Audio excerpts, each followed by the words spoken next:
CBS के अंदर आज जो हमारा टॉपिक है वो बेसिकली हर्ट साउंड से रिलेटेड है। ठीक है, टोटल हमारे पास हर्ट साउंड्स कितनी होती हैं? टोटल 4 होती हैं, S1, S2, S3 और S4।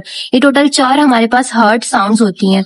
ये जो हर्ट साउंड्स होती हैं हमेशा तब बनती हैं नॉर्मली जब हर्ट के वॉल्स क्लोज होते हैं। जब वॉल्स ओपन होते हैं तब हेल्दी पर्सन में फिजियोलॉजिकल साउंड कभी भी नहीं आती। ठीक है, मतलब जब वॉल्स क्लोज होंगे तब हमारे पास नॉर्मल फिजियोलॉजिकल साउंड आती है। जो S1 और S2 होती है ये फिजियोलॉजिकल होती है। और ये कौन से वॉल क्लोज होते हैं तो तब बनती है बेसिकली जब S1 तब बनती है हमारे पास जब माइट्रल और ट्राइकस्पिड वॉल क्लोज होता है, उसका क्लोजर होता है तो हमारे पास S1 साउंड बनती है। और ये कहाँ पे लाउडेस्ट होती है? माइट्रल एरिया में। ठीक है, S1 साउंड माइट्रल एरिया पे लाउडेस्ट होती है। और कब ये बनती है साउंड हमारे पास, कब प्रोड्यूस होती है? जब माइट्रल और ट्राइकस्पिड वॉल क्लोज होते हैं तो S1 साउंड बनती है। माइट्रल एरिया पे ये लाउडेस्ट होती है। माइट्रल एरिया कौन सा होता है? बेसिकली जो 5th इंटरकोस्टल स्पेस होती है उसको हम क्या कहते हैं? Mitral area. वहां पे हमारे पास ये लाउडेस्ट होगी S1 साउंड। उसके बाद S2 है। S2 हमें कब सुनाई देती है? जब भी हमारे पास कौन से वॉल क्लोज होते हैं? आयोटिक और पल्मोनरी वॉल जब क्लोज होते हैं तो हमें तब S2 साउंड सुनाई देती है। और ये कहाँ पे लाउडेस्ट होती है? At left upper sternal border. ठीक है, लेफ्ट अपर स्टेनल बॉर्डर पे ये लाउडेस्ट होती है। उसके बाद S3 साउंड है और S4 साउंड है। S3 और S4 साउंड बेसिकली ये दोनों साउंड्स एज पे डिपेंड करती हैं। ठीक है, सबसे पहले S3 को देखते हैं। जो S3 होती है ना, बेसिकली अगर कोई फीमेल है, प्रेग्नेंट है या फिर कोई एडल्ट है, यंग एडल्ट है जो एथलीट है, मींस एक्सरसाइज करता है, इन दोनों कंडीशंस में ये जो हमारे पास S3 होती है ये नॉर्मल होती है। ठीक है, S3 हमें कब सुनाई देती है? Basically in early diastole during rapid ventricular filling phase. जब भी अर्ली डायास्टोल में ही हमें सुनाई देती है, जब भी रैपिड फिलिंग हो रही होती है, किसकी? वेंट्रिकल्स की। जब रैपिड फिलिंग हो रही होती है उस फेज में हमारे पास S3 साउंड सुनाई देती है। इसका मतलब क्या देखें, S3 हमेशा हमें उस कंडीशन में सुनाई देगी जब भी बंदे के अंदर वॉल्यूम ओवरलोड होता है। ठीक है, जब वॉल्यूम हमारे पास ओवरलोड होगा तब हमारे पास S3 साउंड हमें सुनाई देती है। जी नॉर्मल किस में होगी? फिजियोलॉजिकली किस में हमें सुनाई देगी? नॉर्मली वॉल्यूम ओवरलोड प्रेगनेंसी में होता है। ठीक है, उसमें ही हमारे पास नॉर्मल सुनाई देगी। ठीक है, चिल्ड्रंस में जैसे कि यंग एडल्ट्स, एथलीट्स और जो प्रेग्नेंट वुमेन होती है उसमें उसके हार्ट का वॉल्यूम या वेंट्रिकल्स का वॉल्यूम ओवरलोड होता है जिसकी वजह से ये S3 हमें नॉर्मल सुनाई देती है। उसके बाद best heard at apex with the patient in left lateral decubitus position.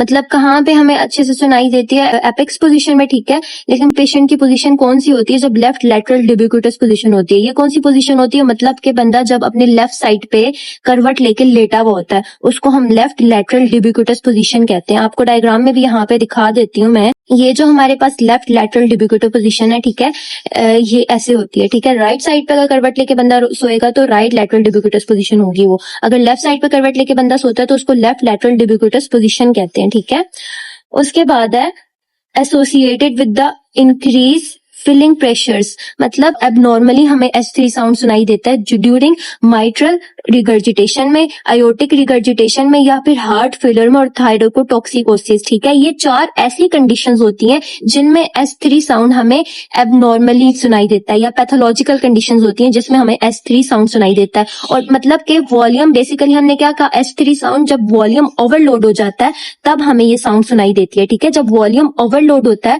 तो वो किन कंडीशंस में होता है? जब प्रेशर इंक्रीज होता है, वॉल्यूम ओवरलोड होगा, जाहिर सी बात है प्रेशर इंक्रीज होगा। और ये किस कंडीशंस में होता है? जब माइट्रल रिगर्जिटेशन होती है, आयोटिक रिगर्जिटेशन होती है और हार्ट फेलियर होता है और थायरोकोटॉक्सिकोसिस होता है। इसमें हमारे पास S3 साउंड हमें सुनाई देती है। लेकिन ये साउंड नॉर्मल किस में होती है? नॉर्मल हमारे पास किस में होती है? चिल्ड्रंस में होती है, यंग एडल्ट्स में, एथलीट्स या फिर प्रेगनेंसी के अंदर नॉर्मल जो वॉल्यूम ओवरलोड है वो नॉर्मल होता है। ठीक है, वॉल्यूम ओवरलोड प्रेगनेंसी में, एथलीट्स या यंग एडल्ट्स में नॉर्मल होता है। ठीक है, मतलब इंक्रीज होता है लेकिन वो नॉर्मली इंक्रीज होता है। ठीक है, इसलिए S3 साउंड उन पेशेंट्स में हमें जब सुनाई देगी तो वो नॉर्मल होगी। लेकिन ये एबनॉर्मल किन केसेस में होगी या पैथोलॉजिकल कंडीशंस में हमें सुनाई देगी? जब माइट्रल रिगर्जिटेशन होगी, ठीक है, एओर्टिक रिगर्जिटेशन की वजह से, हार्ट फेलियर की वजह से या फिर थायरोकोटॉक्सिकोसिस की वजह से S3 साउंड हमें एबनॉर्मल सुनाई देगी। ये थायरोटॉक्सिकोसिस क्या होता है? बेसिकली थायरोटॉक्सिस ऐसी कंडीशन होती है इसमें बंदे का जो कार्डिक आउटपुट फेलियर होता है वो बहुत हाई हो जाता है। ठीक है, बंदे को हाई कार्डिक आउटपुट फेलियर होता है थायरोटॉक्सिकोसिस में। ठीक है, सो जब भी बंदे में फ्लूइड ओवरलोड हो या वॉल्यूम ओवरलोड हो जाए बंदे के वेंट्रिकल्स में, तब हमें S3 साउंड सुनाई देती है। ठीक है, उसके बाद है S4 साउंड। अब S4 साउंड हमें कब सुनाई देती है? लेट डायास्टोल में, इसको एट्रियल किक भी बोलते हैं, ठीक है। ये जो साउंड होती है ना, ये कभी भी वॉल्यूम ओवरलोड के अंदर नहीं होती, ठीक है। जब भी लेफ्ट एट्रियम को लेफ्ट वेंट्रिकल के अगेंस्ट बहुत ज्यादा कंस्ट्रिक्ट करना पड़ता है ना, जिसकी वजह से हमें ये S4 साउंड सुनाई देती है। अब यहाँ पे लिखा हुआ turbulence caused by blood entering stiffened left ventricle. इसका मतलब क्या? टर्बुलेंस का मतलब होता है कोई रुकावट, ठीक है। जब भी ब्लड लेफ्ट एट्रियम से जब लेफ्ट वेंट्रिकल में जा रहा होता है, जो हमारे पास लेफ्ट वेंट्रिकल है, अगर स्टिफ हो जाएंगे, बहुत ज्यादा मींस के सख्त हो जाएंगे, तो उसमें रुकावट पेश आ रही होगी लेफ्ट एट्रियम को ब्लड को लेफ्ट वेंट्रिकल में भेजने के लिए। तो इस वजह से तब हमें ये साउंड सुनाई देती है, S4 साउंड सुनाई देती है, ठीक है। कहाँ पे ये बेस्ट हेयर्ड होती है? एट एपेक्स पोजीशन पे, जब ऊपर जो हमने पढ़ा लेफ्ट लैटरल डिब्यूक्यूटस पोजीशन, जो S3 होती है और S4 दोनों हमारे पास एपेक्स पे हमें सुनाई देती है और लेफ्ट लैटरल डिब्यूक्यूटस पोजीशन पे सुनाई देती है, ठीक है। ये S4 हमें कब सुनाई देती है? बेसिकली हाइपरटेंशन में हमें ये सुनाई देती है। अब फॉर एग्जांपल किसी बंदे को हाइपरटेंशन है, हाइपरटेंशन में क्या होता है? लेफ्ट वेंट्रिकल की हाइपरट्रॉपी हो जाती है, जिसकी वजह से उसको लेफ्ट एट्रियम को इस हाइपरट्रॉपिक लेफ्ट वेंट्रिकल के अगेंस्ट पुल करना पड़ता है। मींस खुद को बार बार कंट्रैक्ट करना पड़ रहा होता है, ज्यादा प्रेशर जनरेट करना पड़ता है उसको। जबकि एक रेजिस्टेंस के आगे जब एक चैम्बर कंट्रैक्ट करता है, जब उसको कंट्रैक्ट करेगा, उससे जो हमें साउंड सुनाई देगी उसको हम क्या कहते हैं? S4 साउंड कहते हैं, ठीक है। S4 साउंड जब भी एक रेजिस्टेंस के आगे जब एक चैम्बर को कंट्रैक्ट करना पड़ेगा ना, उससे जो हमें साउंड सुनाई देती है वो कौन सी होती है? S4। जब भी हाइपरटेंशन होती है, ठीक है बच्चों, तब हाइपरटेंशन में क्या होता है? लेफ्ट वेंट्रिकल की हाइपरट्रॉपी हो जाती है। जब लेफ्ट वेंट्रिकल की हाइपरट्रॉपी होती है तब ये हमें साउंड सुनाई देती है। लेफ्ट एट्रियम को लेफ्ट वेंट्रिकल के अगेंस्ट ज्यादा कंट्रैक्ट करना पड़ेगा, जिसकी वजह से उसकी लेफ्ट वेंट्रिकल की हाइपरट्रॉपी हो जाती है हाइपरटेंशन की वजह से, और उससे क्या होता है? ये हमें साउंड सुनाई देती है। ज्यादा कंट्रैक्ट जब लेफ्ट एट्रियम करता है तो हमें साउंड सुनाई देती है, उसको हम S4 कहते हैं। और ओल्डर एज बंदों में S4 इसलिए नॉर्मल होती है। किसमें नॉर्मल होती है? ओल्डर एज बंदों में होती है, ठीक है, ओल्डर एडल्ट्स में, ठीक है। इसलिए नॉर्मल होती है क्योंकि जो उनकी आर्टरीज होती है वो थोड़ी सी लेस कंप्लायंस हो जाती है, नॉन कंप्लायंस या लेस कंप्लायंस हो जाती है, ठीक है। लेस कंप्लायंस ओल्डर एज में होती है। कंप्लायंस का मतलब होता है स्ट्रेचिंग एबिलिटी, ठीक है। लेकिन ओल्डर एज में क्या होता है? आर्टरीज जो होती है उनकी स्ट्रेचिंग एबिलिटी कम हो जाती है, ठीक है। उसकी वजह से लेस कंप्लायंस हो जाती है, मींस के स्टिफ हो जाती है, ठीक है। ओल्डर एज में स्टिफ हो जाती है आर्टरीज, जिसकी वजह से क्या होता है? हाइपरटेंशन होगी। हाइपरटेंशन की वजह से लेफ्ट वेंट्रिकल की हाइपरट्रॉपी हो जाएगी। लेफ्ट हाइपरट्रॉपी जब होगी तो लेफ्ट एट्रियम को लेफ्ट वेंट्रिकल के अगेंस्ट ज्यादा वर्क करना पड़ेगा, क्योंकि वो स्टिफ्ट होता है। लेफ्ट वेंट्रिकल स्टिफ होने की वजह से जब जितना ज्यादा कंट्रैक्ट करेगा तो हमें S4 साउंड, उस कंट्रैक्ट करने की वजह से S4 साउंड सुनाई देगी, ठीक है। सो फॉर एग्जांपल एक पेशेंट आपके पास आया है, ठीक है, वो आपको कंप्लेन करता है उसको डिस्पनिया हो रहा है, ठीक है, और उसका ब्लड प्रेशर अगर हम चेक करेंगे तो कितना होगा? फॉर एग्जांपल 150/90 mmHg कर लेते हैं, ठीक है। उसका डिस्पनिया हो रहा है, हमने जब ब्लड प्रेशर चेक किया तो 150/90 mmHg आया, और अगर हम स्टेथोस्कोप रख के उसकी साउंड चेक करें तो हमें कौन सी साउंड वहां पे सुनाई देगी? हमें वहां पे S4 साउंड सुनाई देगी, ठीक है। सो इस पेशेंट को हाइपरटेंशन है, मींस हाइपरटेंशन की वजह से उसके जो लेफ्ट वेंट्रिकल है उसकी हाइपरट्रॉपी होगी, जिसकी वजह से लेफ्ट एट्रियम को ज्यादा कंट्रैक्ट करना पड़ रहा है, ठीक है। तो हमें कौन सी साउंड सुनाई देती है? हाइपरटेंशन में हमेशा S4 साउंड सुनाई देती है। सो इसी तरह अगर किसी बंदे को आयोटिक स्टेनोसिस हो, ठीक है, क्या हो? आयोटिक स्टेनोसिस हो अगर किसी बंदे को, ठीक है, मींस आयोटिक वॉल बिल्कुल कैल्सिफाइड हो गया, या स्क्लेरोसिस हो गई है, या फिर कैल्शियम डिपॉजिट होने की वजह से आयोटिक वॉल ओपन नहीं हो रहा। सो जब ये वॉल ओपन नहीं होगा तो अगेन लेफ्ट वेंट्रिकल को ज्यादा पुश करना पड़ेगा खुद को, और इसकी हाइपरट्रॉपी हो जाएगी लेफ्ट वेंट्रिकल की। जब लेफ्ट वेंट्रिकल की हाइपरट्रॉपी होगी तो क्या होगा? सारा का सारा स्ट्रेस पीछे जाएगा लेफ्ट एट्रियम पे, और जब लेफ्ट एट्रियम पे स्ट्रेस आएगा तो वो खुद को ज्यादा प्रेशर जनरेट करने पे फोर्स करेगा, जिससे हमारे पास कौन सी साउंड प्रोड्यूस होती है? S4 साउंड प्रोड्यूस होती है हमारे पास बच्चों। और जिन लोगों को हाइपरट्रॉपी होती है, जिनके वेंट्रिकल स्टिफ होते हैं, उन बंदों के अंदर ज्यादा ये साउंड S4 सुनाई देती है, ठीक है। उसके बाद बच्चों ये यहाँ पे ना ग्राफ बना हुआ है, यहाँ पे थोड़ा सा डिफिकल्ट है, मैं आपको ना इजीली जो इसमें मेन चीजें हैं ना मैं आपको वो बताऊंगी, ठीक है। सिर्फ आपने वो याद रखनी है, वो आपके लिए मोर देन इनफ होंगी, ठीक है।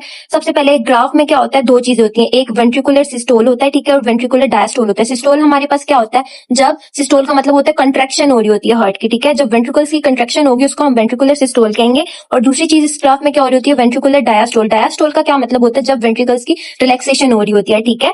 सो सबसे पहले यहाँ पे हम देखते हैं, ठीक है, जब आपका एट्रियम जो होते हैं वो कंट्रैक्ट करते हैं, ठीक है, जो ऊपर वाला हार्ट का पार्ट होता है एट्रियम, ठीक है, जब एट्रियल सिस्टोल होती है मतलब एट्रियम कंट्रैक्ट करते हैं तो क्या होता है? प्रेशर हमारे पास, सबसे पहले प्रेशर की यहाँ पे लाइन देखते हैं तो प्रेशर पहले 0 पे होता है। जब जैसे ही एट्रियम कंट्रैक्ट करते हैं तो क्या होता है? प्रेशर हमारे पास इंक्रीज हो जाता है, यहाँ से 0 पे 20 पे गया, ठीक है, 20 से फिर वो क्या करेगा? 20 से दोबारा प्रेशर की लूप कहाँ पे जाएगी? देखें, पहले 0 से 20 पे गया, 20 से उसके बाद वो सारा एट्रियम वेंट्रिकल्स में भेज देगा, ठीक है, अपना वॉल्यूम या अपना ब्लड एट्रियम कहाँ पे बेचेगा?